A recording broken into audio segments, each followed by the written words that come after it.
Hello everyone. Roller skating is all the craze these days, but for many members of the Black community, it's consistently been a bonding activity shared between families and loved ones. Cheddar's News' Michelle Castillo laced up some skates and met up with her production assistant, ZAYNA and her skate crew, Rink Havoc, at Branch Brook Park Roller Skating Center in Newark, New Jersey, to learn more. Let's watch. On most days, you can find ZAYNA at the roller skating rink. Even though she started as a young kid, it wasn't until the pandemic she decided to hone her skills. A lot of my family grew up in Newark here, and a lot of people from Newark took the skating culture like so serious. They were all really great, and I wasn't, so I just knew how to go forward. So I was like, let me teach myself how to do it. And it wasn't until she met her New Jersey skate crew, Rink Havoc, that it became her passion. It's a good release for us, an escape for us to just not worry about the work day, not worry about the things that we have to go through daily, family, the pandemic, things like that. It's just being able to be one with the music and your skates. Rink Havoc is a team of 19 people bonded by the love of roller skating. People point to Darrin Williams as a de facto leader. I started teaching a guy who I became really, really good friends with during the pandemic. We were just skating in the street, skating in the garage, and then when the rink opened, we started going. And from there, we started meeting other people.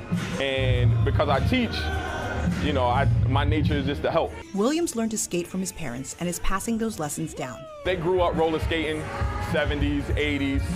I don't know, they started dating high school, and I think my father taught my mother how to skate. And my first birthday, I got a pair of skates. Many people started skating again because of the pandemic, and a lot of them come from multi-generational skating households. To understand why roller skating is so important to the Black community, you have to know the history. While skating has been popular across the U.S. since the 1930s, it became an issue during the 1950s and 1960s when protesters blocked Black people at rinks. And even after the Civil Rights era, rinks would unofficially segregate crowds by creating gospel nights or sepia nights. Skating became a tool for protest, most notably when Ledger Smith, aka Rollerman, skated over 685 miles to the March in Washington in 1963 with a sign saying freedom. And it means a lot to the people who had to fight for the right to skate to see it continue, explained JALEN Washington. Especially my dad, he grew up in the Civil Rights era, so for him to look at me and see that me with a skate, it's huge. Because there was a point in time when he couldn't do it. There were a lot of freedom marches around skating and segregation in restaurants. Now it's becoming a way to bond after a difficult time of racial injustice and pandemic isolation. It's also helping generations find common ground, said Williams' son, Darrin Williams. I hang out with a lot of older people, and they're all in different stages of their life. And it's helped me, it's shown me that I can do anything that I put my mind to.